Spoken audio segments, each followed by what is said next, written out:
In order completely to smooth over the previous embarrassment, I spoke to him again, and pointing to a niche in the cave where many colored silk materials were hanging in strips, I asked him, "Most estimable Haji, what is all that material over there in that niche?" To this question of mine, he replied that those colored materials were also used for his experiments on vibrations, and he continued further,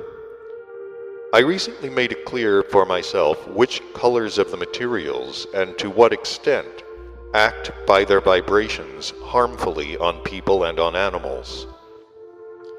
If you wish, I will show you this highly interesting experiment also." Having said this, he again stood up and again went into the neighboring section, from where he soon led in, this time with the help of the boy, 3 quadruped terrestrial beings called dog, sheep, and goat. He also brought in several strangely shaped apparatuses resembling bracelets. He put one of these special bracelets on the arm of the Dervish Bokharian, and another on his own arm, meanwhile saying to me, by the way, as he did so, "I do not put one of these apparatuses on you, as I have certain rather weighty reasons." One of these strange collar-like apparatuses he then put on the necks of the aforesaid goat, sheep, and dog,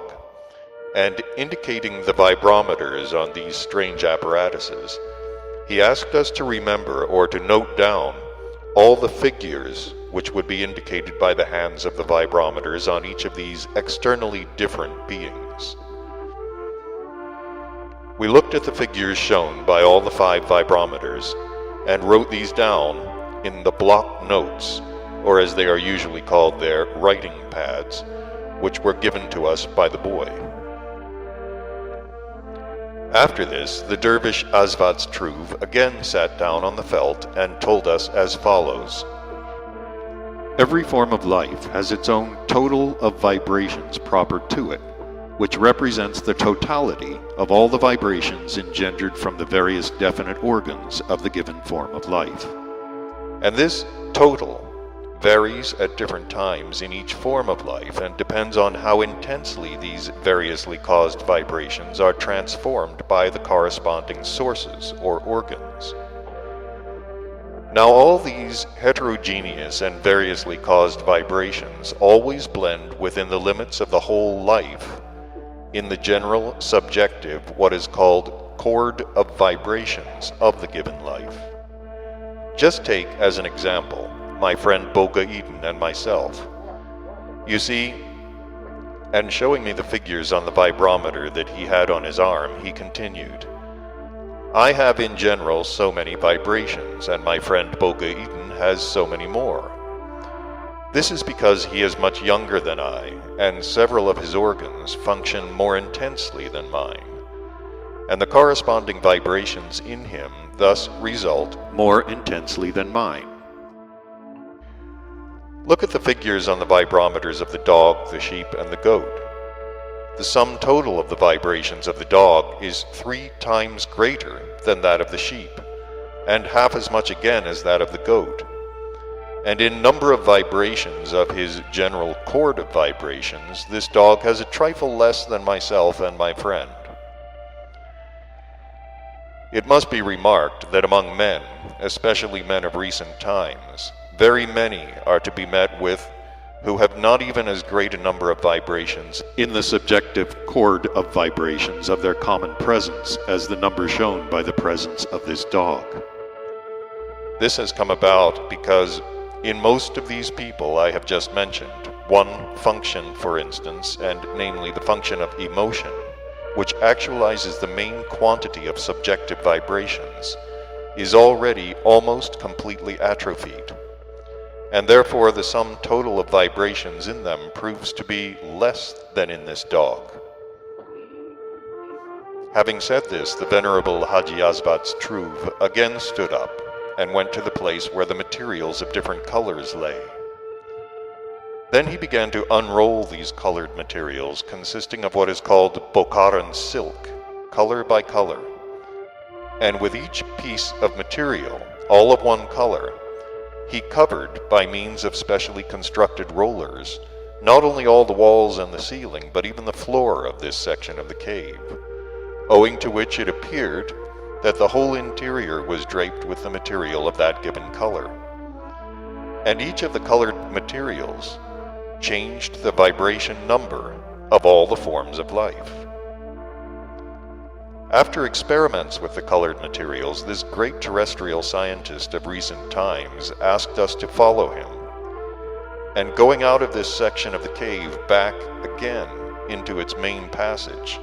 we went into another small passage leading off to the side. Behind us trailed along the goat, the sheep, and the dog with their improvised collars. We walked a fairly long time until we finally came to the most important section of these underground spaces. There, the venerable dervish, Haji Asvat's Truv, again went to one of the niches of that big underground space, and pointing to a big pile lying there of some material of a very strange color, said, "This material is woven specially from the fibers of the plant chaltandra, and has its natural color. This plant, chaltandra,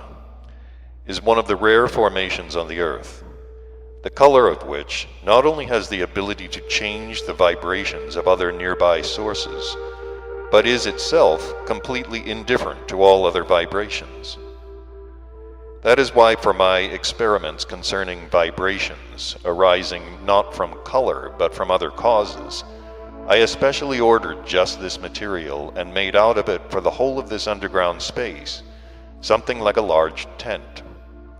and so adapted it that it could be moved in any direction and given any form desired.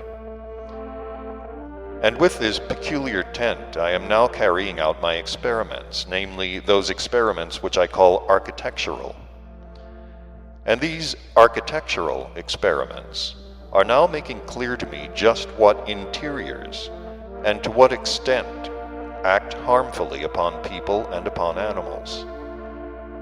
These architectural experiments have already fully convinced me not only that the size and the general interior form of a place have indeed an enormous influence on people and animals,